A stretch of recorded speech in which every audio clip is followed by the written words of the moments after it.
Yay, everyone. Thank you very much. Thank you for coming out on not just a Monday, but a chilly Monday and a chilly Monday of Thanksgiving week.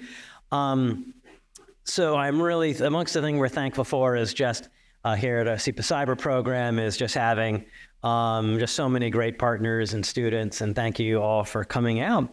So as Misha had said, I'm Jason Healey. I run the SIPA Cyber Program on behalf of SIPA Cyber, as well as the Institute for Global Politics. We really just wanted to welcome you and thank you for coming tonight. So SIPA Cyber, we just do about half our work in cyber conflict and cyber warfare, the other half on things like systemic cyber risk and looking at cyber regulation and the rest. IGP, the Institute for Global Politics, is our newest institute, co-run by our Dean, Karen Yarimilo, and Secretary Hillary Clinton, which is just doing really exciting things. And especially stuff like this. It's looking at tech and innovation. It's looking at these areas like cybersecurity. It's been a natural partnership for us because both of us are saying, what can we do to take academics who can think deeply about the problems, practitioners who have deep experience with the problems, and policymakers and decision makers who have to take that knowledge and expertise to help us build the better future that we want. And so we're doing that both within SIPA Cyber as well as the Institute for Global Politics. So we wanted to say thank you to a couple of folks today. First, I want to say thanks to Veer Pratap Vikram Singh, my deputy. I'm in charge of the program, but he really does run it to make sure that everything like this comes off very well, as well as the rest of the team that helped put this together, including Misha, who you just met. Also, thanks to Craig Newmark and Newmark Philanthropies, which are supporting this event today, as well as the Nijalu Roden family, whose support has helped us through this and the previous New York Cyber Task Forces. I'd also like to thank the companies that have been partners with us on this and other areas, like I see here tonight, like McKinsey, Recorded Future, SAP, JP Morgan Chase, Cyber Threat Alliance, and others. So for those of you that don't know the New York Cyber Task Force, so when I joined, I'm going to tell the story a little bit differently because Dean Jano arrived. When I joined in Columbia in 2015, Dean Jano tasked us with, we want something that's really going to move the needle, that can really do what we said. Again, like push policy making and using smart things that are coming from academia. We're a world-class research university, and we want that to be reflected in our work and how we work with policymakers. And the result of that was the first New York Cyber Task Force. And we wanted, and that New York part of it was important, right? We are Columbia University in the city of New York. And especially when we're looking at cybersecurity, that phrase makes a difference in the city of New York. Because if you look at how cybersecurity is looked at in Silicon Valley, right, the answer often becomes, the answer is going to be more technology. Or we'll tell you what the problem is, and these other things aren't problems, those are features. But we're going to decide how you use this technology and what works or not. For a while, I was thinking they'd come out of that. And then over the last year, I've kind of think maybe they've redoubled. And Washington, D.C. has its own point of view of looking at and saying, boy, this is about national security. This is about the government. If the Bay Area and the West Coast could be a little too optimistic, boy, sometimes Washington, D.C. can be really pessimistic. And both of them can come up with, hey, where you know what the solutions are going to be, but neither one of them really have to use the technology, right? And that's what New York is about, right? We're a global city, right? Our companies span the earth. We have to use them not just here in New York City, but we have to balance that trade-off of the benefits of the optimism with the pessimism, right? I'm a New Yorker. I look both ways crossing a one-way street, because you never know when that bike guy is going to be coming and delivering something, right? So we have to use this technology around the world, and we wanted to represent that perspective of balancing that risk, of the optimism and pessimism of Washington, D.C. and the Bay. So the first report that we did, it came out in 2017.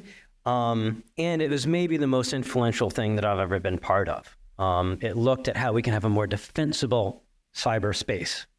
And it used words like, how can we do leverage? Where can the smallest turn of the screwdriver give us the most, the cyber defenders, the most advantage over attackers at the largest scale and least cost? If you read the National Cybersecurity Strategy, you will see exactly those words, or many of those exact words in that front material. Defensible, leverage, that started here. I didn't even know if defensible was really a word. Certainly, we weren't really thinking about defensible cyberspace as a phrase until our report. And it really did drive a lot of that change within the National Cybersecurity Strategy. Our second, and Dean Jay now was the co-chair of that.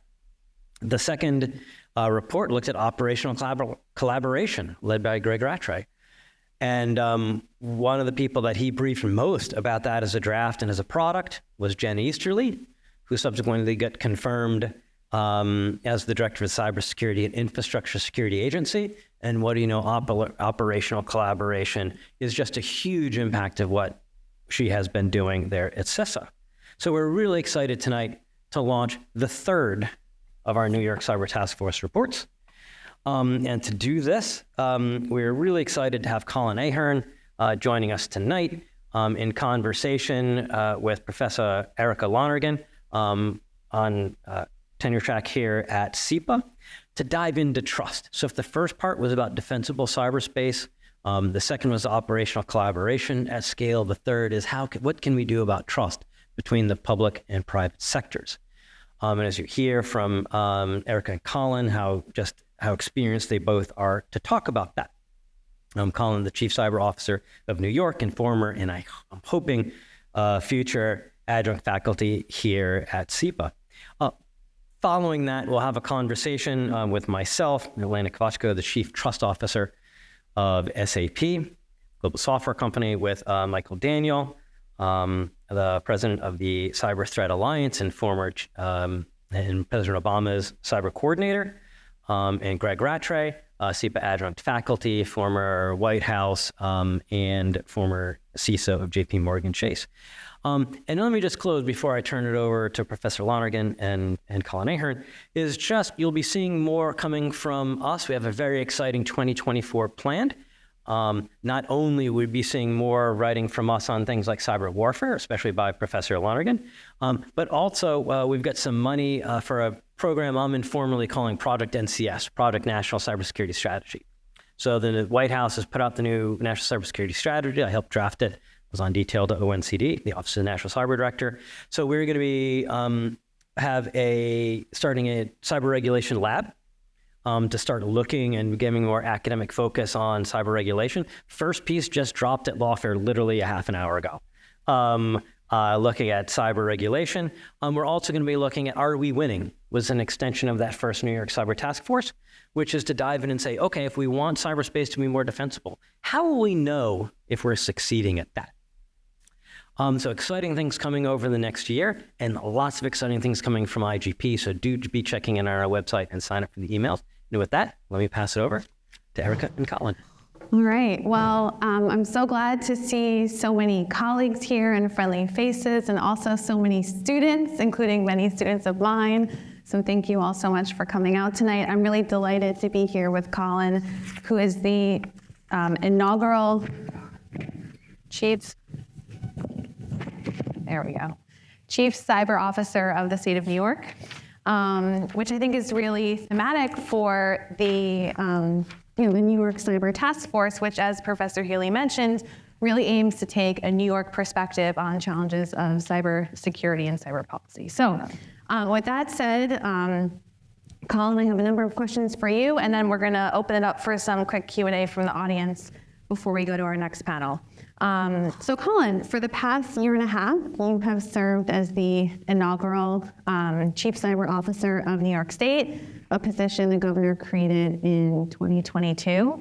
So I was wondering if you could just tell us a little bit about that role and what your responsibilities are, and also whether you see this as a model that could be extended to other state and local governments. Yeah, so firstly, thanks for having me. It's great to be back at SIPA. Great to be back at Columbia.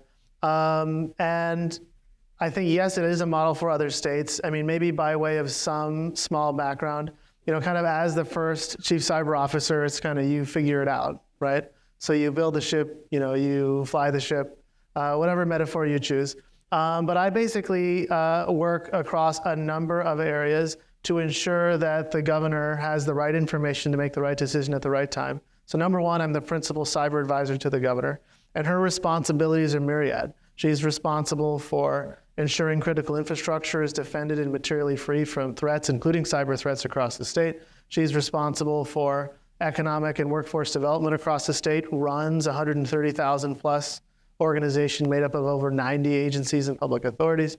She's the leader, if it were a country, New York State would be one of the 15 or 20 largest economies in the world. It's an economy larger than Russia, right?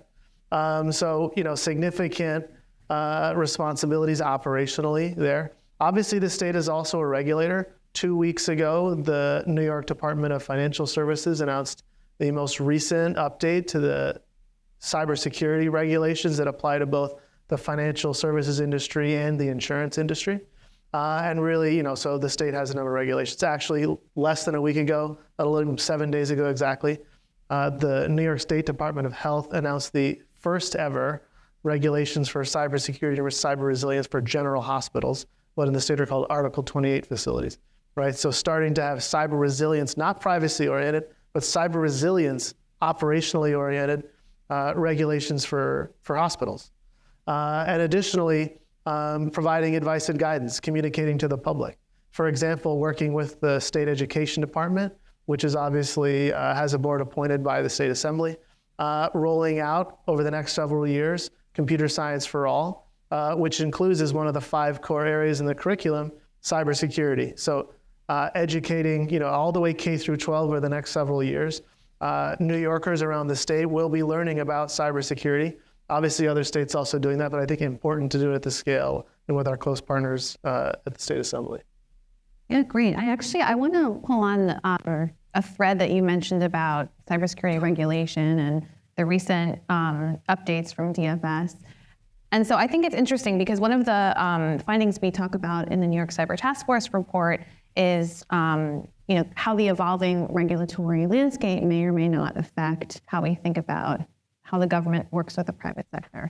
I'm sure we'll get into that topic more in the next panel, but since you brought up regulations, I'm curious how you see the role of state government in regulating different sectors and how that integrates with or perhaps is in some friction with federal regulations and where we go from here. Yeah, I think a couple of things. I think that states have obviously, I'm obviously somewhat biased, but I think also factually it's true. States have an important role to play in cybersecurity regulation. I think it was 2 years ago in March, the president distributed a letter to governors and the leaders of the territories asking them to use their currently untapped legislative and regulatory authority to move the needle on operational cyber threats. So ensuring that critical infrastructure is better protected. And so I think uniquely New York State has taken up that mantle.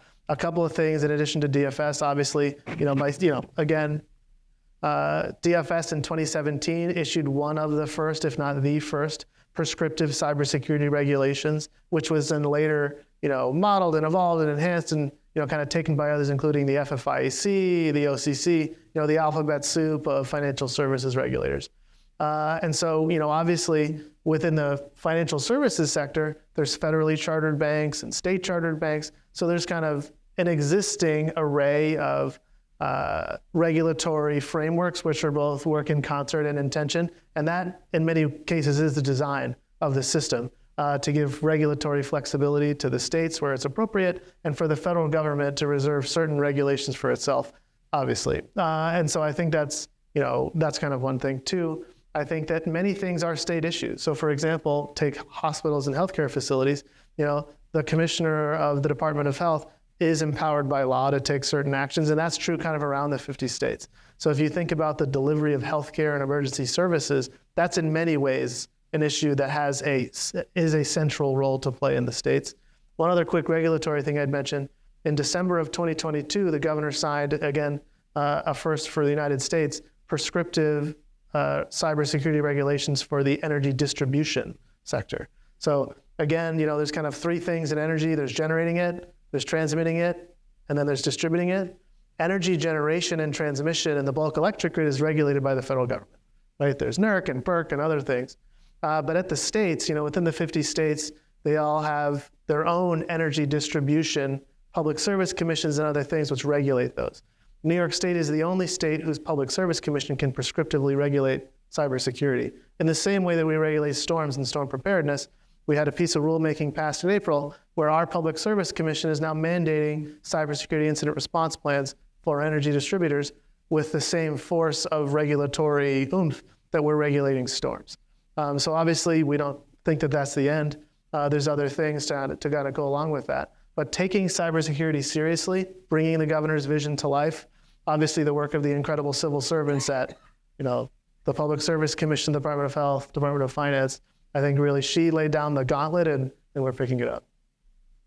Great. So on that note, you mentioned the governor's vision. So I can't help but ask about the new New York State cybersecurity strategy, which I don't know if it's the first of its kind, or it's probably the first of its kind. We think it's the best. We think it's the best. Yeah, for sure. There have been other state strategies, but I think none as comprehensive and, broad in its scope as the New York State cybersecurity strategy. So your office released that this past summer. So I was wondering if you could share a bit about why, as a first principle, you thought the state needed, or why the governor thought the state needed a cyber strategy, and what you see as being the core priorities of that strategy. And I imagine now you're working on implementation, right? So what are you doing about bringing the strategy to life? Yeah, to life.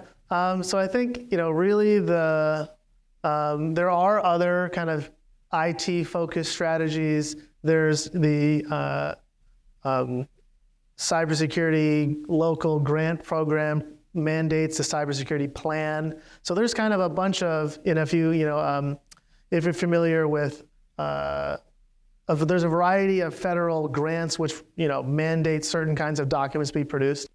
So we couldn't say that this is the first ever statewide cybersecurity strategy of any state. It's certainly the first one that New York State has ever done. And we think that our view is that cybersecurity, really, we need to be three things. One is unified.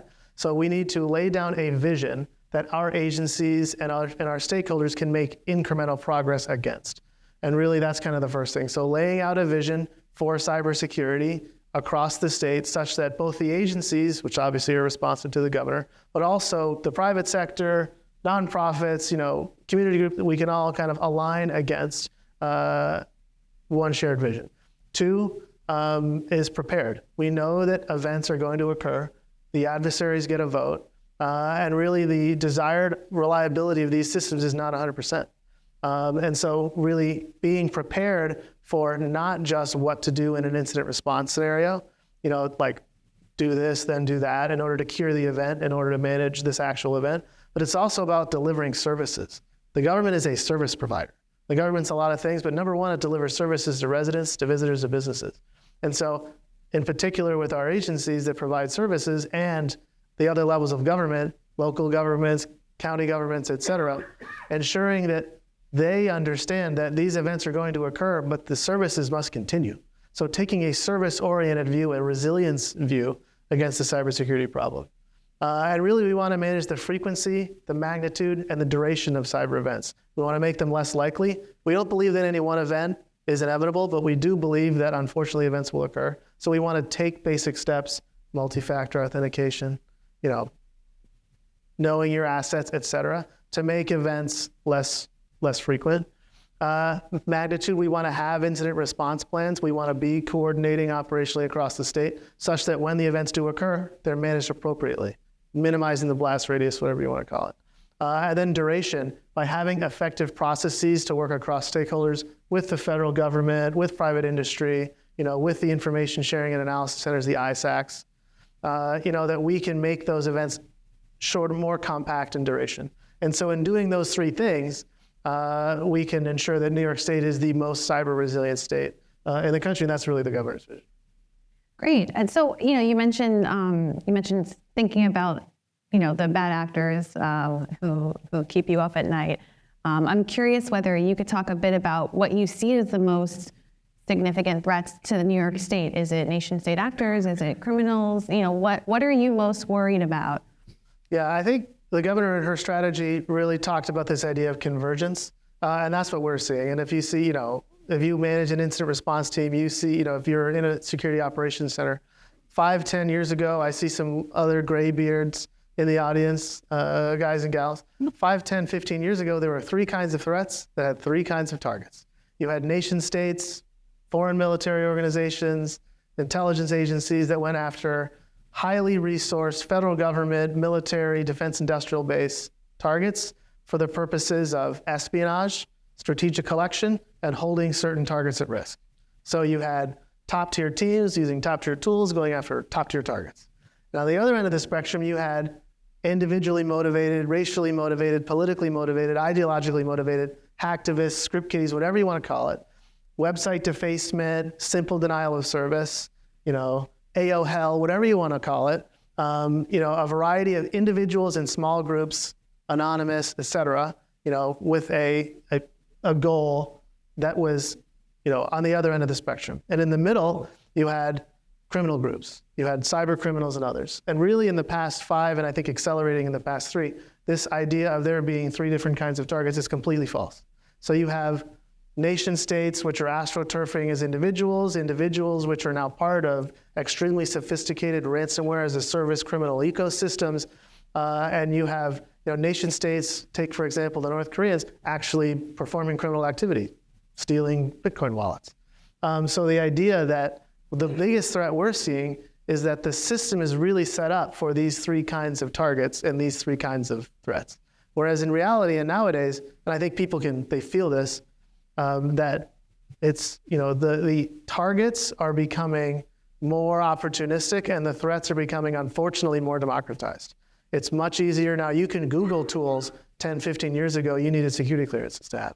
And so unfortunately, with the proliferation of cyber threats, and we haven't even talked about AI or generative AI or anything like that, the threats are becoming kind of one threat, and organizations, especially those that have valuable data and systems that could be held at risk, ransomware, et cetera, are really seeing the kinds of threats that heretofore only people in the DC, Beltway, foreign militaries would be concerned about. It's really interesting. Thank you for sharing that. So I have another question, and then we may have to turn to Q&A soon, just keeping track of the time here. So, we're here to launch the New York Cyber Task Force report. And, as you know, one of the important findings from the report is that when we talk about public-private collaboration, we often focus on how the federal government works with the private sector. But of course, you're here because we know that a key stakeholder is the state government, local governments, municipalities, and so on.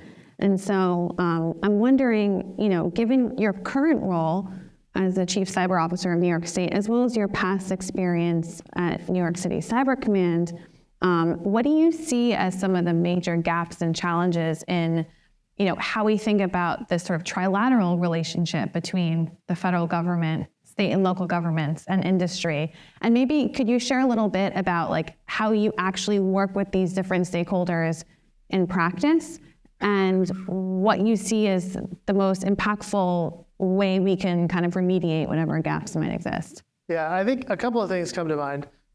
One, like I said, the states possess authority from a regulatory and an emergency response perspective that the federal government does not, right? So that's if you imagine, for example, a snowstorm that starts at a local level and the local town, village, county, their resources become tapped out, they ask the state government for help.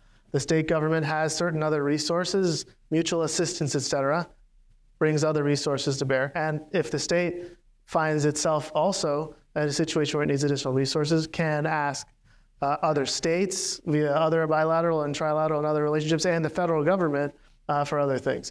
However, that's kind of the traditional, FEMA,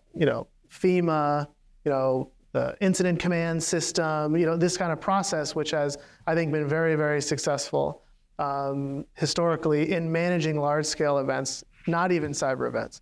What I think we're also seeing, and you probably saw the news, Drennan Dudley, who's now the acting director of the Office of the National Cyber Director, comes from a very, Drennan's fantastic, comes from a very deep background in FEMA, emergency response, and other things. So I expect the federal government, and I think this administration, the Biden administration, has been better than any other in involving the states within the frame of other, incident command system type structures in which the operations, communications, and logistics are well articulated and well understood, such that the resources, the incident management flow, and the information can at least flow more or less seamlessly between a variety of interested and disinterested stakeholders. Taking, for example, obviously the state's a financial services regulator, and for example, we now have reporting, or had also before, if there's a cybersecurity event, a material cybersecurity event at a financial services organization, they're obligated to tell the Department of Financial Services. If they're a state chartered bank, they're obviously obligated also to tell the feds if they're a federally chartered bank, because obviously one of the governors and the government's principal jobs is to ensure that the markets, the economy can operate.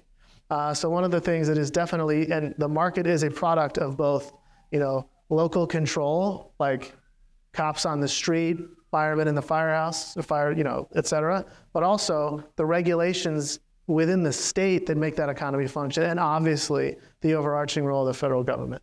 So I think this administration, the Biden administration, understands that, I think maybe even more keenly and more pointedly than previous administrations had. And even we see, with the cloud and the promulgation of other software as a service and other things, the ability of an event in one place to rapidly spiral and mushroom and become more significant is now, I think, even more pointed than it was before. So this idea of managing concentration or the risk of spillover from one event or to the other by both information sharing and operational collaboration, I think that's Governor Hochul's prerogative and priority. That's President Biden's prerogative and priority. And I think that cyber is one of the relatively few bipartisan issues. We've seen that also in the U.S. Congress as well, CERCIA and the enabling legislation for that additional piece of rulemaking, which is kind of proceeding. So I think that there are some things that we're excited to see in the future. I'm glad you have optimism, because I feel like so often on cybersecurity panels we have a lot of pessimism. I'm sure the panelists, I'm sure Greg and others will have plenty. There's plenty to be concerned about. We're not trying to bury the lead, but I think that we can either succeed together or we can fail separately. There's no other option. Yep. So I have one more question for you, and then we'll turn it over to some questions from the audience. And my question to you is with a number of our audience members in mind. We have a lot of students in the room. You've had a pretty diverse experience in the cybersecurity field from your time in the Army, your time in the city, your time in state government. So I was wondering if you have any words of career advice for our students in the room. Yeah, I think a couple of things. Number one is anybody who tells you this is how you get into cyber, they have no idea what they're talking about, right? Because there's many, many ways to get into cyber. I obviously came up through like the Army and operators and kind of stuff like that. But I think really there's three things that are important to keep in mind. Number one is domain knowledge. And there's lots of ways to be a cyber professional, from obviously we're in the building, right? We're at SIPA. Policy expertise is a kind of domain knowledge. There's other kinds of domain knowledge too, from offensive cyberspace operations, penetration testing, et cetera, to incident response, forensics, there's cyber threat intelligence. So one, there's a wide array of domain expertise that's required in the cyber field, and that's important. Number two is technical expertise. This is about computers, right? Cybersecurity is about a lot of stuff. Cybersecurity is also about computers. So having a certain amount of technical acumen is important, not just in being able to translate from kind of, being the proxy from the tech folks to the executive team. That's obviously a real skill that I think a lot of chief information security officers kind of acquire and possess, and that's a real, I think, important area to think about. But even on your teams, if you're able to articulate to a security architect or a software developer, like, hey, look, dude or dudette, I know you don't think this is important, but let me explain to you why a SQL injection is a really big deal and can really have a negative impact on our institution, right? So having a certain amount of technical acumen and technical depth is important. And number three is a strategic outlook. because this is about computers, but it's also about people. It's about how systems interact with people. It's about how systems work with other systems. So taking a strategic view, a systems view of how actual people use actual computers in actual life to do actual things, I think if you can develop not only yourself across kind of these three vectors, if you want, but really try to be in an organization where different parts of the team do different parts of this thing, and not everybody's doing the same thing. You want to be in diverse teams, diversity of thought, diversity of background, diversity of expertise.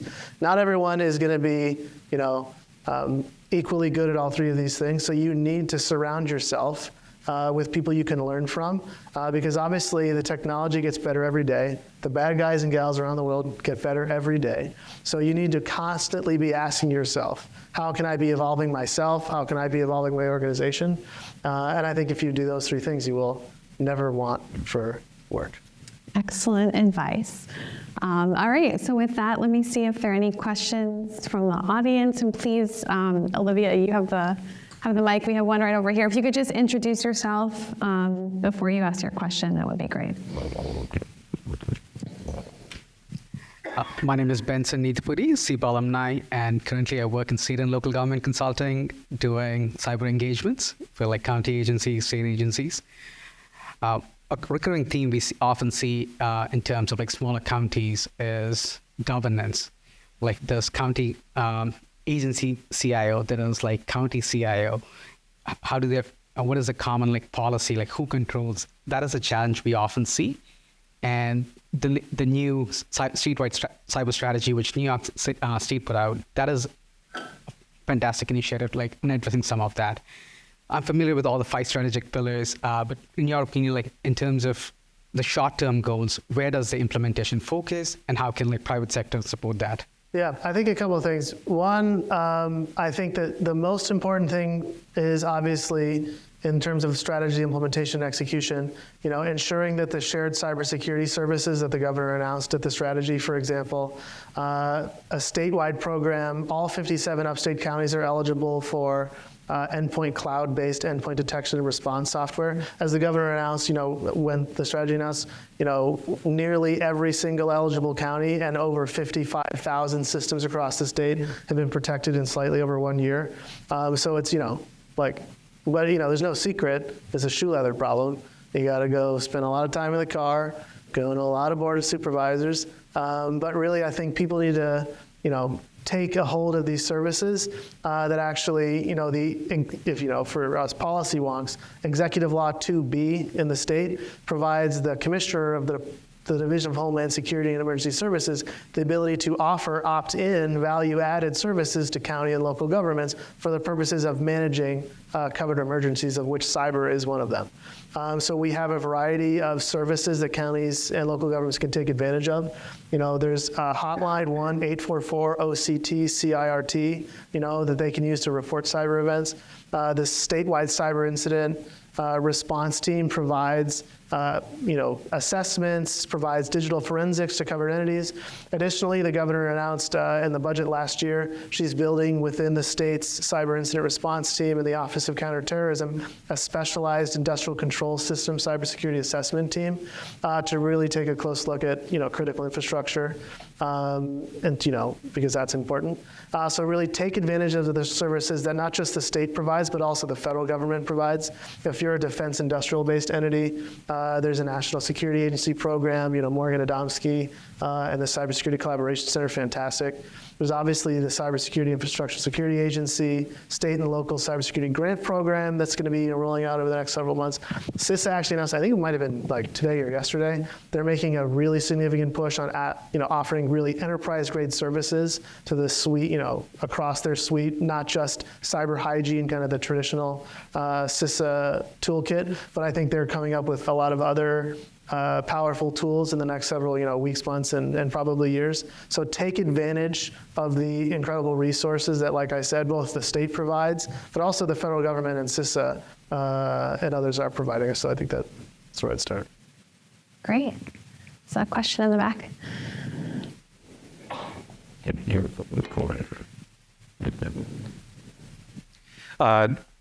I wonder, For the next presidential election, if the administration were to change and there would be a new direction of the cybersecurity policy, how might the New York State interact with whoever might be the, let's say, a Republican administration when it comes to cybersecurity policies? So I'd say, obviously, the state is a part of the United States, and our relationships with the federal government are both, extremely extensive and extremely important. I think that, like I said, cybersecurity is one of the relatively few current bipartisan issues. So my expectation is that the governor would continue to fight for what she believes in, which is that the government owes you something on cybersecurity. It owes you critical services, which are materially free from cyber events. It owes you, an education and an economy in which you can flourish, and high-quality middle-class jobs in cybersecurity are important, not just in state government, but in other places. But certainly we can't tell the future, but our expectation is that the federal government will continue to be a partner in cybersecurity, and, the governor will, continue to advocate for and fight for New Yorkers in cyber, just like she does in public safety and other things.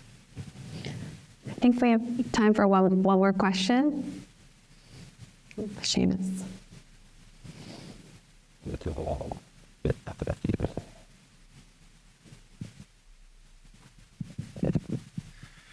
Thank you for coming to speak to us today. My question is with regard to cyber communication in crises. You asked us to think from a bit of a systems perspective, and the task force report puts a lot of emphasis on institutionalizing and streamlining communication in the event of cyber crises. But as a systems analyst would tell you, just because you institutionalize something doesn't mean it's necessarily always going to be effective. So how can we ensure that accurate response in public and private sector information sharing occurs in the event that our communication systems fail?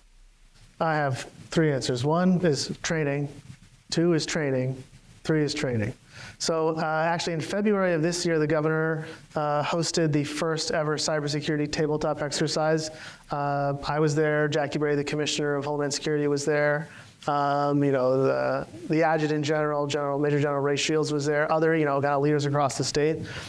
So if you don't write it down, it's not going to happen. But if you don't write it down and you don't practice it, it is also definitely not going to happen. And if you don't write it down and you don't practice it and you don't make it a routine, a part of your organization's culture, it's also not going to happen. So I think, you got to have a plan that's written down. You got to exercise that plan, and you got to make that plan a part of your organization's culture. And obviously, in terms of communications resilience, I think that's an important topic. There's obviously, communications resiliency is about having, separate methods to communicate that are on separate communications mechanisms. So I think there's a lot of prior art.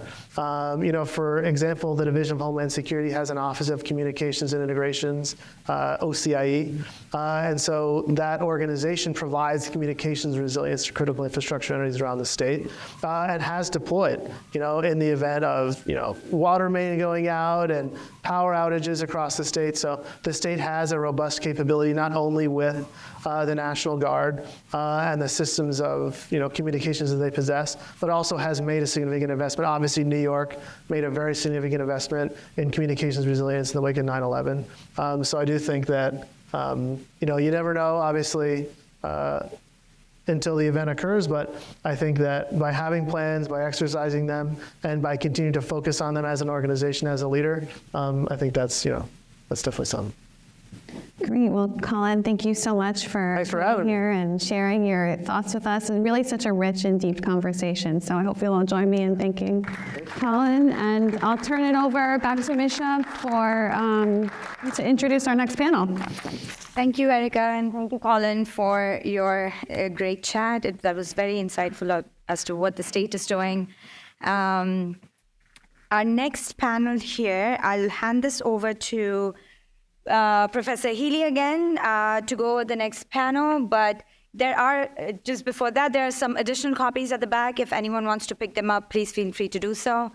Or if you don't have one, please reach out to Veer. Okay.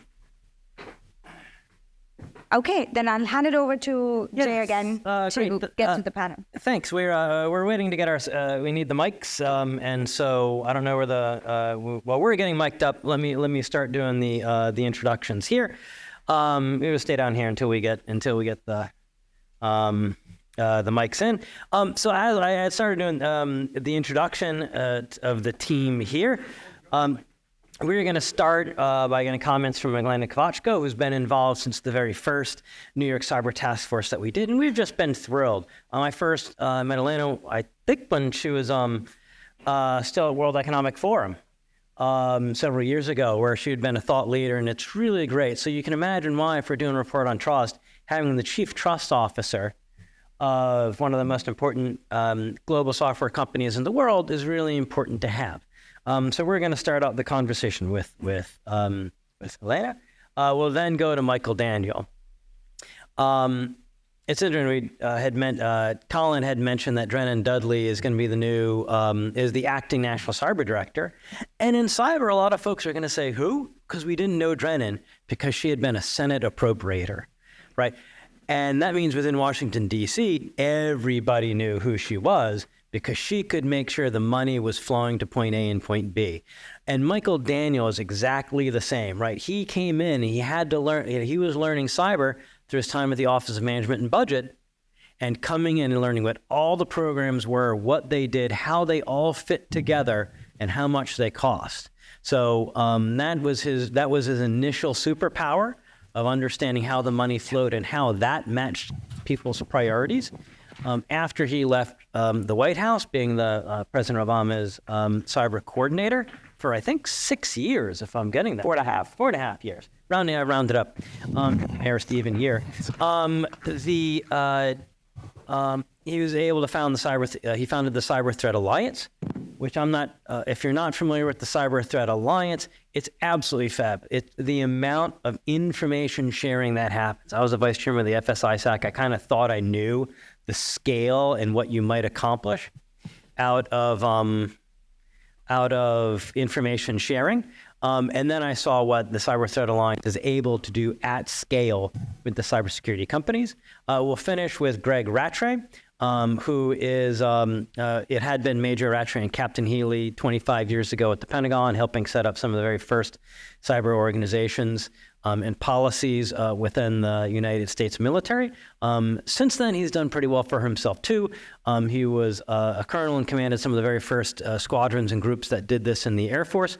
Went on to be chief security officer at ICANN, which runs the name and number system for the internet, former chief information security officer for JP Morgan, and is now back with his consultancy, NextPeak. If I can invite you onto the stage. Okay. And how's that for stalling for time while we get mic'd up? All right.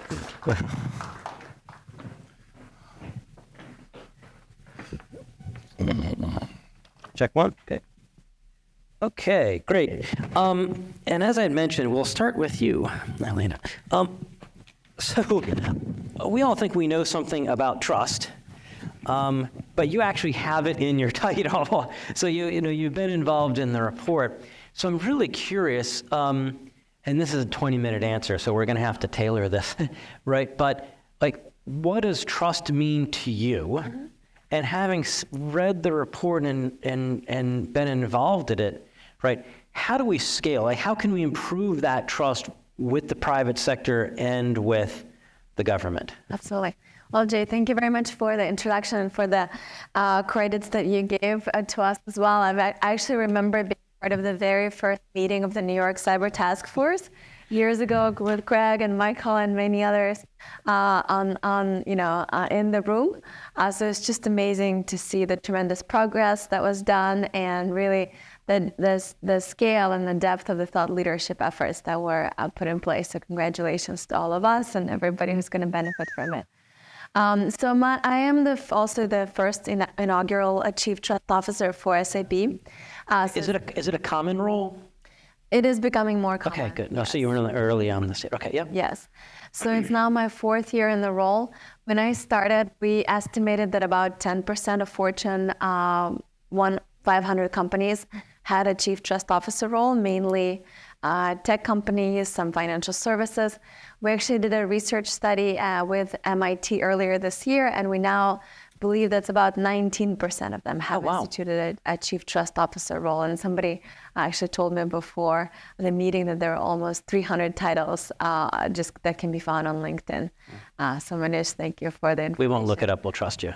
Right. No, that's not my data, but for the 19%, that's something that we found. In my role, our definition of trust revolves around the cybersecurity, privacy, compliance, and transparency. My team spans 40 different countries, and we're basically a 24/7 operation, providing guidance on all the global SAP products, services, cloud products, to really help organizations that rely on critical infrastructure and software provided by our company to know how to use it securely and be able to answer any questions. We also support pretty much every deal, every business that SAP makes and opens globally, because every single time there's a new contract or there's a new customer, a cybersecurity question comes up. So it becomes very important for us, and this is how we define it. And of course, for us, the recommendation number one that I saw in the report is that we have to institutionalize crisis communication. And what I did learn in my role is that a trust has to be formed, and not just in the times of crisis. Right. If you're starting to form a trust when the crisis starts, and I think somebody just raised a question about it right earlier. I think you asked about the institutionalizing and that's right, building the muscle memory. Exactly, yes. So if you start at the time of crisis, it may actually be late. And what we also see, the customers and partners and stakeholders, they do monitor how you handle trust, how you handle data, how even you handle relationships with your own stakeholders and employees, and all of that affects trust. Excuse me, sorry. Yep. Yeah, we did, Jay, I would also mention, we did a study, almost like a self-assessment, very open self-assessment together with a third party. We called it Trust IQ. And we identified 19 different drivers of trust. And we self-assessed ourselves on all these 19 drivers and where we're doing well, where we're doing on par with the industry, where we could do better. So it was definitely a great opportunity for us to dive deeper into what we know. And all the questions that you also identify in the report about the workforce incentives and cooperation and how to make it more seamless and what does that mean. All of those factors we also very much see tied to the overall trust score. Yeah, it's interesting, that the recommendation, we have to have the incentive, people don't have the incentivizations to do the collaboration because it's not necessarily built in. And I hadn't really thought about, that having a chief trust officer helps that. So Micah, if we can go over, and I'll do one pass, and then we'll see if we've got any questions, and then I'll go back to what I have written down. So two things. One, you had mentioned that you were just back from World Economic Forum, and this had come up there. But I'm going to start with you with a curveball, which you can put off till later. But SAP has said trust is important in these deals and with our clients and with our other stakeholders. So we're going to create a position for this. Now, within government, we have the chief officers for X, Y, and Z. But I'd be curious of your thoughts. Do we need to have a chief collaboration officer or a chief trust officer? Would that help within the government context? So however you want to cover those two. Yeah, so first of all, thanks for having me here as well. It's great to be on stage with three great colleagues and friends. I think I'll start with the World Economic Forum's annual meeting on cybersecurity that's run by the Center for Cybersecurity, although spelled in the British way, the incorrect way with the R-E. But the, at the annual meeting, some of the big themes that were really coming out, very much this idea about collaboration being a very big word there too. Very much in line with this idea that the incentive structure is wrong across a lot of cyberspace. It's wrong in terms of at the individual level, we've got it wrong at the organizational level, we've got some of the incentive structures wrong at the social level, at the society level. And that a lot of what we actually have to do is rework those incentive structures. If we really want to make for that defensible cyberspace that you were talking about in your opening, if we want to actually change the dynamics of how cyberspace and cyber security operates, we have to change a lot of those incentive structures, which actually, my background is mostly economics and finance, so incentives are, near and dear to my heart. So that's very much, how I think, and so that makes a lot of sense to me. I think when you talk about, it's interesting when you start talking about trust, and I've been thinking a lot about this, particularly also in the space of, for those of you with bingo cards, I'll now give you one of the other bingo words, because zero trust, right? And zero trust architectures, because machines don't trust. Machines follow rules. Humans trust. Trust is a human concept. And yet we've been trying to push it into machinery and into technology. And I don't think that's quite right. And so I do think if you actually look at some of the issues that we have around the federal government, around state governments, a lot of the issues that we have can be put down to a lack of trust and a lack of transparency. And so I think I'm going to give a provisional answer of yes to your question, that at least thinking of that, or at least having people whose jobs it is in the government to think about how we actually maintain trust and restore trust and build trust in institutions is actually critically important, because it's one of our big deficits that we've got right now. Yeah, I mean, it's interesting, although it makes me think, how often do we need to build, if computers are machines that just follow rules, and that works perfectly well, right? Which of our problems are we misdefining as a trust problem when we might be able to just develop it as a rule problem? Can we carve out some of these? I think to some degree that's what, Yeah, we call it trust, right? Yep. What we really mean is the rule is accept any packet that arrives at your door. Yeah. Right? Yeah.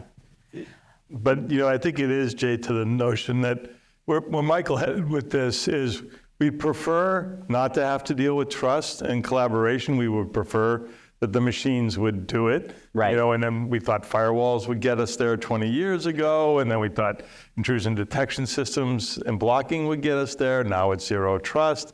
My belief is we're not going to get there solely technologically, and we will have incidents, and incidents will require people and processes to respond. So we'll need trust. So Greg, yeah, please. Well, I was going to also add to what Greg just said, and Michael, Jay, we've been also trying to find an answer to the same question: can trust be operationalized, measured, and to what extent you can actually automate even the delivery of trust? And what we did find is that, and a lot of times, trust is very much seen as an abstract topic. It's something that either exists or not exists, but it's very hard to really measure. And what we've been trying to do in our work is to create the KPIs to show that it can be delivered. KPIs, key performance indicators, create, basically operationalize the delivery of trust, even potentially as a self-service function. So we really are experimenting with that. What's that mean? What is a self-service function? Can you pull that out for us? Yes, so we basically identified some of the key measures according to which customers trust or not trust a company like ours. And then we said, if we provide relevant information on time with this frequency, and respond in this way and give them what they need to do their business, then it increases trust. And then based on that, we build tools that help customers not necessarily reach out or rely on a manual effort or having to talk to somebody, but self-service themselves through a portal, which we call the Trust Portal, and the Trust, basically our Trust Center. And this is where they self-service themselves, and we measure the satisfaction. Yeah. So, Greg, you're batting cleanup here. So I will start with, you've been on both sides of this more than us on the panel, I think, in having done this both White House, but also CISO for JP Morgan, right? How did you experience it there, and what do you think are the largest issues to tackle? Yeah, I think you can ignore that and answer what you want. No, how to build trust, right? So the report is largely about that, and it goes into some specific types of things that are difficult, situations, incidents, and where crisis communication is necessary. It also gets into something I hope we'll get into, later, which is the information coming from the government useful? Where does regulation fit into that? How does warning fit into that? I worked a lot with this man just to my left in the formation of, a collaboration called the Financial Services Analysis and Resiliency Center, of which, many of the large, financial institutions here were fundamental in setting up. And, I think one of the things, and this is not necessarily a positive note, is trust is achievable, but it does start in small in scale, and it is difficult to scale. And Michael and I have had this conversation a lot. But you can work your way through that if you sort of give up that cybersecurity is something we achieve perfectly, and that that the role of the federal, particularly the federal government, and there's sort of an interesting tangent that Colin obviously went down very well in terms of state and local responsibilities. But the federal government, in my mind, doesn't need to build trust with everyone for everything. And it has to take its limited resources and build trust and operational collaboration mechanisms to make sure the most critical national services get delivered with less risk and more effectively. And there have been pioneering models, in that regard. I do find that it takes investment. I like this notion of a chief trust officer or a chief collaboration officer. And I can come back to a different sort of trust-based organization that I run right now called the Cyber Defense Assistance Collaborative for Ukraine. It takes resources. People have to focus on that day to day to achieve the trust, continue to deliver the results that sustain the trust. And we very much under-resource integrative collaborative activities, hoping we can invest in tooling or processes that sort of absolve us of the need to have humans that build trust. So I'll leave it at that. I'm just thinking, Devere and Erica, can we just add in the idea of a chief trust officer in the reports and reprint it? Recommendation of that? Yeah, unfortunately, we'll have a new launch event. Ignoring you, Jay. We'll have another launch event. Ignoring you back there, which he should. We'll have so I wanted to pull on a couple of threads here, but let me just start looking at the audience first to see if we haven't have any initial sets of questions. If not, I'll keep going as moderator. Okay, beginning your quote. Actually, here and after that, Seamus. Yeah.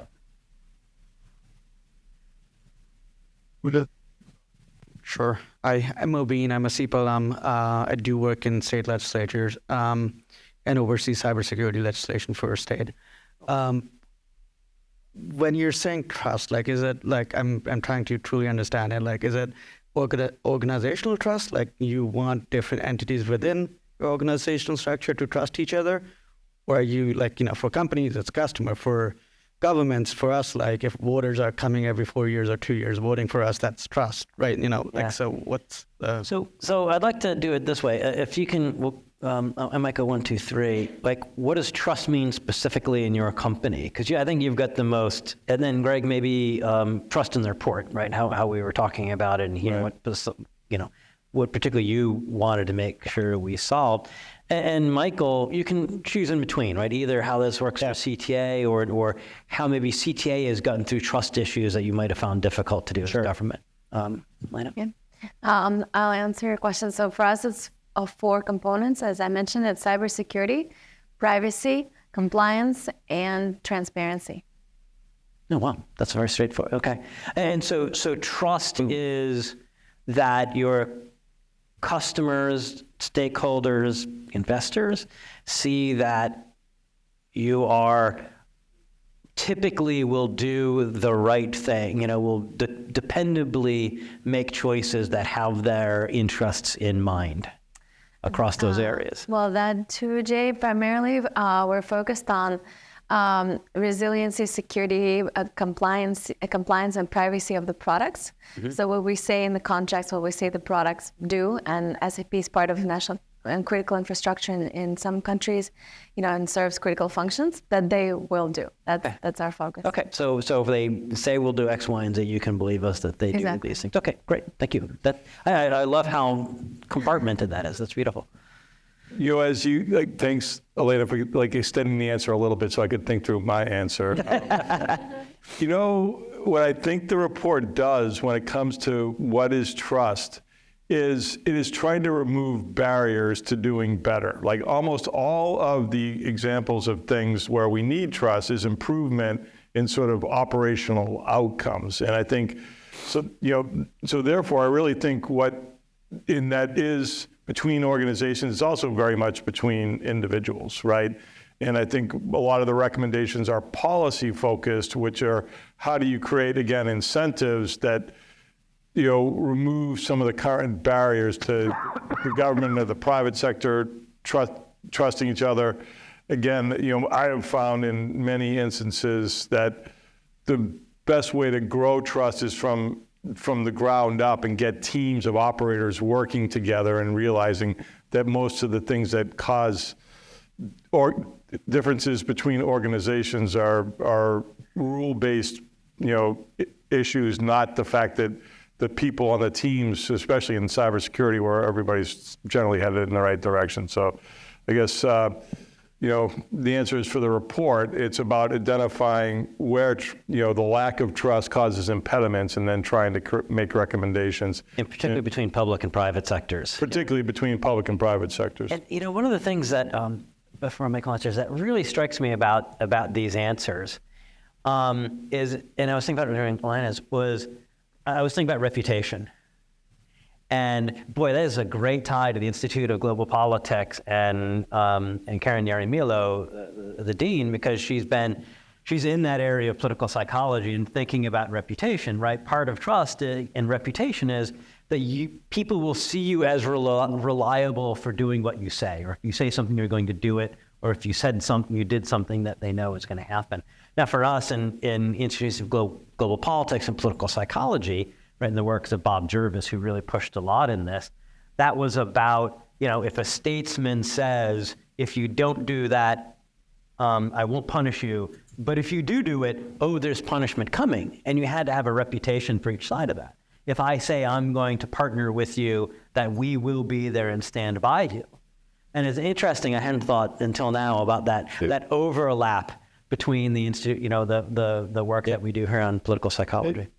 Just because it's pretty visceral for me, and Michael went through this period with me, when we started to ask the Ukrainians what they needed for help on with cybersecurity, and they still do it to a degree to this day, though I think things are improving in terms of the nature of the requests they gave us. They gave us for requests that the companies that were lined up to help them were like, that's not really that useful. We don't really need to spend our time giving, those tools to them or do this.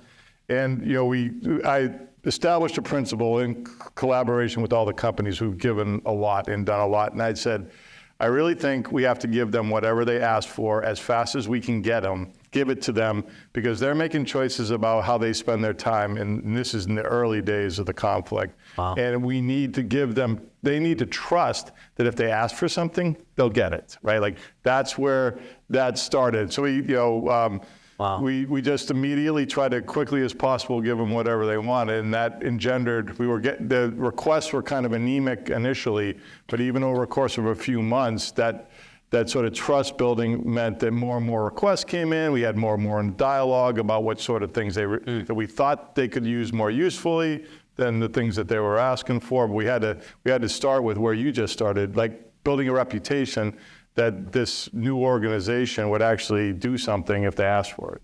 Yeah, that's really interesting. And my mind was making the analogy to saying, they don't really need that weapon system. And even if we gave it, it's not what they need. And if they did, they're not sophisticated enough to use it. Yeah. Yeah. Wow, Michael.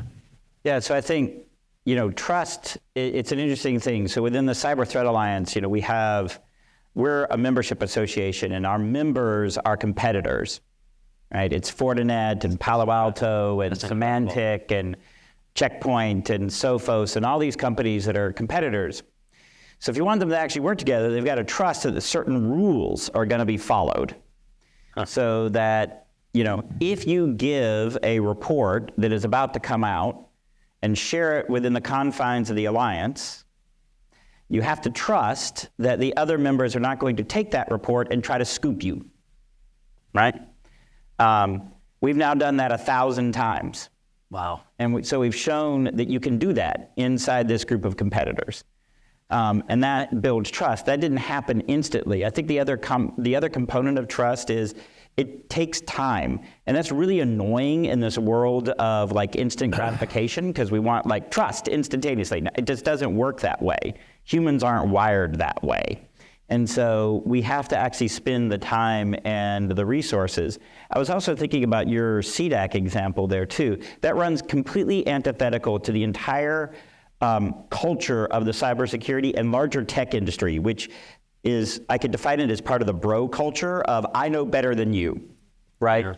And clearly, like having to get around that culture of like, well, that may be true, but here's what they're asking for, and they're in the middle of a shooting war. So how about we give them the benefit of the doubt and assume that they actually know what they need? And that runs very much counter to a lot of the culture that we have in the tech and cyber industries. Definitely, but I wanted to build on something there, Jay, and it's in the report. This notion of allowing for, in this case, I'll just focus on the public-private divide, people from both sides to work in the other environment and spend time in the other person's shoes will be a very effective trust-building measure. And this, I think, is widely accepted as something in principle we should be doing, scaling up programs for people to be able to cross those boundaries and go back, and is challenging, but there are people working on changing government hiring rules, and private sectors thinking about how to allow people to go out and work in industry. But to me, it's the walking in the other person's shoes that gets beyond this issue of, well, they don't really understand what they need, or I don't understand why they're asking me to do that, i.e. regulation or that sort of thing. Yeah, no, one other thing that I think has become really apparent when you actually work in this space, and this is why having that experience on both sides is so important. What you see when you work in these collaboration environments, it is critically important from the government side to have rules. And you want procedure. It is absolutely critical for a whole bunch of reasons. Good fences make good neighbors. Yeah, well, but for one thing, there are a whole bunch of legal restrictions on government. Bureaucrats are uncomfortable if they're not following rules. Right, but we've made it that way. Like, we as a society have said we want our government and we want our government agencies and we want them to follow rules. And we want them to be very careful about it. And in fact, you're punished very strongly in the government. You're penalized if you deviate from those rules. That is absolutely an anathema to most of the people in the private sector doing incident response. They want to move, they want to do, they want to go, and to hell with the rules. We're going to just go and do. And why are you making me follow all of this procedure? And if you don't understand the culture that both sides are coming from, each one thinks the other is an idiot. And that really erodes the ability to do collaboration and to build trust. And it's not that one is right and one is wrong, but you have to understand the environments from which they're coming from. And so part of making the collaboration work is actually that word bridging. You actually have to figure out how to bridge the formality requirements of the government with the informality demands of the private sector. Yeah. And I think, Jay, just to build on what Michael said, I think from the corporate governance perspective, well, governments may be freaked out if the rules aren't followed, but also private companies are not appreciative if the rules aren't followed. A lot of research actually shows that even private companies prefer to operate in environments that are clear, well-regulated, with clear structures, and we even found in that same study that I quoted with MIT was that if these institutions are trusted and there's strong governance, that has a broader spillover effect on the overall GDP. So even though, of course, in time of crisis, we all want to do, what's faster, what's more convenient, but I think overall we do have the same interest in strong institutions and governance. It really struck me that companies that are competitors are having an easier time putting their knowledge together than government agencies. Yeah. And that says something. And something that I don't really want my students to know, but in the early days of the Financial Services Information Sharing Analysis Center, too much of the trust now is still too personalized. And we did not have the trust. We did not, for example, share finance sector information with each other, and we certainly didn't with government. But we would get together every 6 months down in Florida at the Don Cesar Resort, and there's a hot tub and tequila protocol in effect, and everybody got to know each other. And once you were able to know, oh, there's that person, and we saw this specifically with the DHS head, a guy named Kevin McCrollan, and everybody said, we do not want him around. And once they got to know him, they said, okay, this person's okay. And so that's nice for that first bump, but that doesn't get you to that institution. Where I thought you were going to go, And though, we're going to go over to Seamus next with the mic up here. Yeah, go ahead. but that is that You the didn't wanna know FSISAC also developed a traffic light protocol and a set of rules to start to institutionalize and make it easier when people weren't in the hot tub together and they had to communicate over a computer and they had to say, like this email, how sensitive is it and who can you share it with? And so, that rule set is now a global rule set for almost all types of information sharing, between private sector players, between governments and the private sector. I mean, that the evolution, it's really, Elena, to your point, that scaling that does mean buying into some rule sets that are easily usable by everybody, which was also pioneered by that organization. Yeah, great. You'd think more rules will set you back, but sometimes more rules can help you out. Let's take two questions. We'll take Seamus here, and then we'll go back to Munish in the back. Hi, thank you. My name's Seamus. I'm a second year at SIPA, focusing on cyber in East Asia. I had a question originally that was about building cyber amongst the human capital, but now I know it's about hot tubs. So thank you. Don't forget the tequila. Scale up the hot and the tequila. So I guess now my question would be about the importance of the government as a source of trust and faith in the overall cybersecurity of a country. We saw from the report that faith in the government was most severely impacted, like in a case like SolarWinds, when the government itself becomes compromised. What does the process of rebuilding trust in an institution as large as the government look like on the operational level? What are the sort of granular details that people don't think about that go into rebuilding trust? Yeah, and let's hold our answers. We'll go back to Munish. That's a simple one. Cheers, Michael. Yeah. You're going to toss that one? Okay. No, I have an idea. Okay. Yeah, okay, you want to go first, Greg, and then we'll go this way. I mean, it's a great. Let's get Munish, and then we'll. Okay, Manish first. Hi, my name is Manish Walter-Puri, VP of Cyber Risk. Congrats on the report as well. So we were talking about trust, and Elena, you mentioned transparency.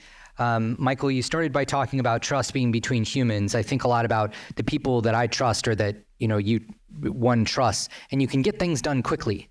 There's speed when you have trust. And trust is transitive between humans, but it's not between machines and computers and everything else. And it's not between institutions.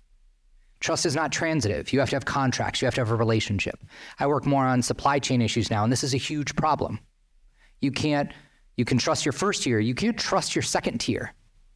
It's coming up in software and software supply chain. And how do we do with open source? There's an open source contributor out there. I don't have a contract with them, but I have to trust. And Elena, what I wanted to ask you about, and really anyone, but Elena, please, is about transparency. Because I think about transparency as the mitigator of trust. If you have transparency, you don't need to trust. Forgive this very poor analogy, but it's the one that popped into my head. I think about like a restaurant. You go to a restaurant, you sit down, look at the menu. Someone back there in the back in the kitchen brings out the food. You never meet them, you never see them. Versus like a Chipotle. They make the thing in front of you. There's transparency. Now there's some base level thing you have that they follow sanitation and everything else, but you see it built. And in security, we're often focused on how technology is misused or malfunctions, but not about how it's built and where it's built. And so I think a lot about that. And I would love to hear your thoughts. Thank you. Sorry for the long question. Get back to June, behind you. Hello, my name is June. I'm a software engineer and also a master's student at computer science at the engineering school. So coming from a private sector, I've seen that during the bad times, one of the first teams to get laid off is trust and safety teams and a lot of privacy teams. So if the trust takes time to build, yet those teams are not revenue generating, and those teams are the first one to get impacted in layoffs, then how do you make sure that the executive team has a buy-in so that trust is actually a thing that will continue even if the times are bad? Wow, great.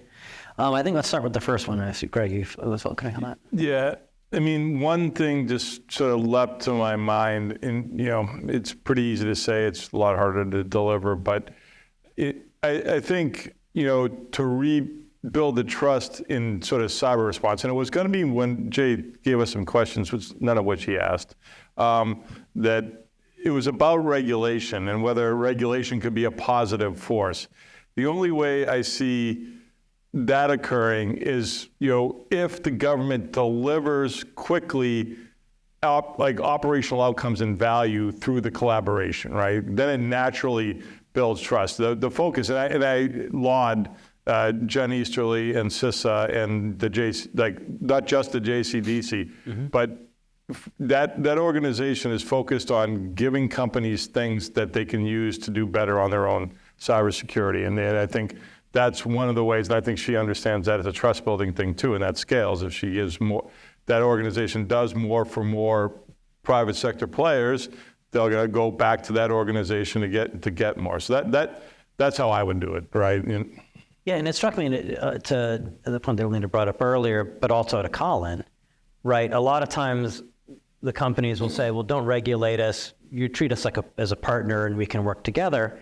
But in some of the sectors that, right, we can imagine that for finance, but I'm not sure I see that as much as health or or certainly not water or some of the other sectors.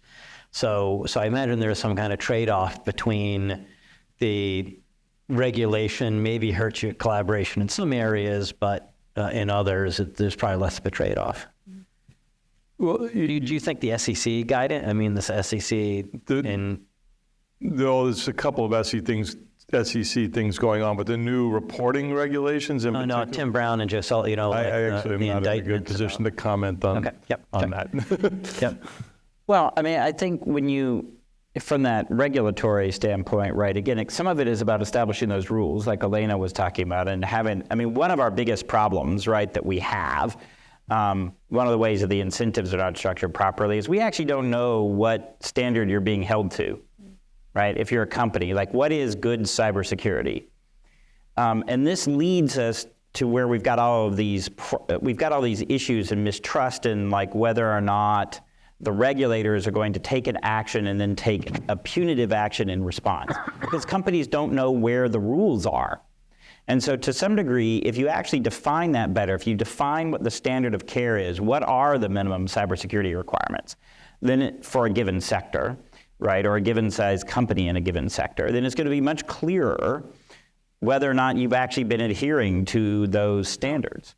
And so if you know that you've been adhering to those standards, then you can be much more confident that when you do report to the government, for example, that there won't be a punitive result down the road because you've been adhering to the rules. Part of our problem is we have a lot of uncertainty about that. And that's a place where I think regulation can actually be beneficial. I also think it can raise the baseline level of security for the underperforming actors, right? Yeah, that's right. And that's what you don't want is the regulation being written in a way that then actually forces the higher end people to dumb down, but you want the baseline level lifted up. I had a CISO tell me the other day that companies want nice general regulations that can they interpret the way they want, but CISOs want specific regulations so they know exactly what they're aiming for and they're not going to get into it. And what you mentioned is only going to reinforce that CISO Yep. desire. And on rebuilding trust, so Seamus had said, like, how do you, if we lose it, like, and I think maybe Snowden was a good like how NSA bounced back after Snowden. It is the example that popped into my mind. Not that we have to talk about that, but any? Well, I think part of that, right, is that NSA actually did something that it actually took that up. It took that and actually started doing things that were sort of weird for NSA, right? They actually set up an entire organization whose job it was to be more transparent with the industry about what they were doing. That's that's a complete culture shift for an agency whose acronym used to stand for no such agency, right? And some of this landed on you in your White House job, where it was reported that one of the big vulnerabilities called Heartbleed in 2014 was actually known to the NSA, and the White House actually came out and denied that. That's right. And that was a tough decision to get people to go along with in the White House. Yep. Yeah. But on the flip side, that you mentioned Snowden. So one of the So one of the things that was actually leaked very early on by Snowden was a presidential policy directive on offensive cyber operations called PPD-20. And it's almost completely forgotten. It never got any news coverage or anything that this document was out there. And I asked a reporter one time, like, why didn't this get more traction? And she was like, oh, because it said what you said it said. It was completely boring, because that highly classified document said exactly what you had said it said in summary, so no one cared. Wow. Because it wasn't a story. The government actually did what it said it was going to do. No story, right? Wow. But that's an element of trust, though, that then the reporters knew that, like, if I was giving them the general outlay of a classified, thing, I was telling them the truth. Yeah, So. I love that. I'm so glad you brought that up. That just ties us back so nicely to reliability and reputation in these other areas. Elena, on the Transparency. on the transparency. Sure. Manish, I really like your point that if you have transparency, you don't need trust. That's something, I'll think about it, how that really correlates. For us, trust is a very broad notion, so we narrowed it down to 4 factors that are core to our business. But depending on which industry and which company you operate from, this could include other factors. Sometimes it includes ethics, workforce. It could include, software and product quality, digital engagement, all the other factors that companies also included in the definition of trust, depending on what they deliver. So we just selected those 4 because they were really core to us. But really, even within those 4 factors, transparency is always a core driver. So for instance, you mentioned the contracts. For us here, the key notion for trust is that we don't want to say in contracts something we can't fulfill. And if that means that there's a delay in business, it's a slowdown in business, we can't even sign the business, or we have to really reconsider, renegotiate, this is where we feel like we differentiate from some companies in the industry that really will, overpromise. Maybe we don't want to overpromise and underdeliver. We really want to just be very precise, and then that creates sometimes internal delays for us as well. And I'm glad you said that, because I often think of trust as a control on the technical teams about how you're going to. But it's more of a control on the sales team, which is really interesting. Which is a really interesting thought. Yeah. This is a control on the sales team, but definitely we have multiple controls on the technical teams as well. Just another example, because you talked about institutions and how it spills over to third, fourth, and fifth parties. The regulations that we're currently seeing is that if you're a critical infrastructure provider, a cloud provider, then whatever you promise to your direct customers, you also sometimes have to almost like a promise to third and fourth parties who resell the product or rely on the product. And specifically in the EU, in the financial services regulations, we see that coming, a company that's not our direct customer, but gets our software through elsewhere, has, audit rights, like very broad audit rights or very broad rights that we didn't sign with them. So we actually now have to take responsibility for that too. And we see that spillover effect. And another notion of transparency, just to give you an example outside of technical controls, even though we can go into the hundreds of technical controls as well, is we know, for instance, we have to provide certain reporting information for customers to be compliant with their own standards. And we know, for instance, on a few instances we were late. So we chose to proactively go out to customers, mitigate that, just tell them, hey, this is what's happening. This is what you can do on your end. This is how we can support you, but we're sorry, we're late. We just want to let you know that, we can deliver on time. And those are the examples where we try to build trust. Sometimes it's, more difficult than the other, but really, the effort is definitely there. Awesome. So let's just get the last round of last thoughts. And Greg, maybe about warning or something else that's on your mind. And we'll just one last set of questions, and then we'll close out. Well, I would ask everybody to take a look at the last recommendation of the report. And there's a section in the back about warning. One of the things that came out of what was called the shields up situation, when just appropriately called for industry to be cognizant that the Russians might take a cyber response to U.S. support of the situation in Ukraine. As that situation has evolved, the messaging around the risks has not evolved. And it gets to this larger issue of, can the government effectively, and there is an issue of whether the government actually has the knowledge that there's a suspicion that the government isn't telling us everything that they know, and that the government could do more effective tactical warning.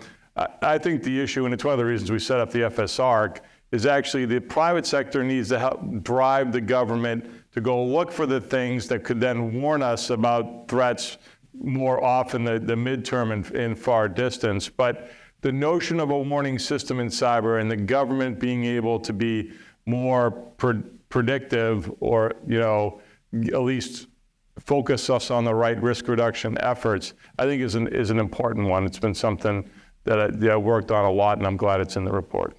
Very important. Last thoughts, Michael? Yeah, so I think in this space, if you look at the evolution of where the New York Cyber Task Force has gone and the places that it has led in, and things of thinking about how do we act. If you look at like the first report, what makes for a defensible cyberspace, what gives you leverage?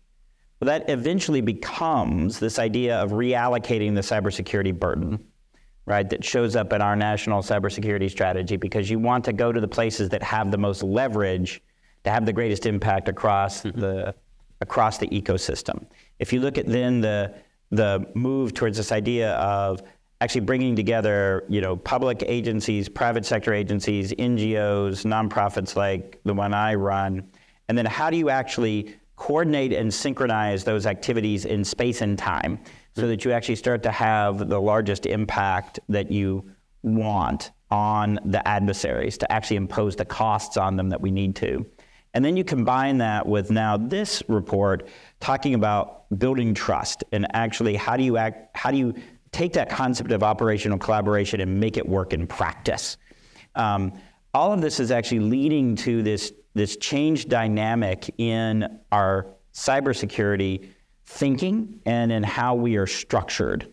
And it really requires changing these fundamental assumptions that we've had about how cyberspace operates and how we are supposed to operate in cyberspace, because clearly the way that we've been doing it doesn't work. And so all of this is laying the foundation to make this transition to a different way of approaching cyberspace, which actually makes me really excited, because I'm optimistic, Erica, that in fact we can make this shift, and that one of the biggest dangers we have now is actually a sense of fatalism, that there's actually nothing that can be done. And I think that's actually wrong. We can make this shift, and these kinds of reports that the New York Cyber Task Force has been doing, but others as well, lay that foundation for how we can make that shift. And Jay, if I were to think about the future, if we can dream a little bit about the ideal state, I wish we could see a state where we could also have a chief trust officer role at the federal government level. We can brainstorm what it could look like, but like all those efforts and factors that we discussed, that critical services are delivered well, that trust in the institutions is being restored, that communication and collaboration works really well. So maybe this could be something we could explore, and in a society where hypothetically there would be no polarization, but that would be something I would like to see. What a great idea. Thank you. Thank you for those great ideas. And please join me in thanking our panelists. Great. And let me invite Misha back up to the mic, so she's going to close us out. And so I really did, this was a really, really smart conversation on this. I really appreciate your helping us to understand this. Also, of course, my thanks to all the New York Cyber Task Force members. And please join me in thanking all the members of the New York Cyber Task Force that joined tonight but weren't up or not able to make it.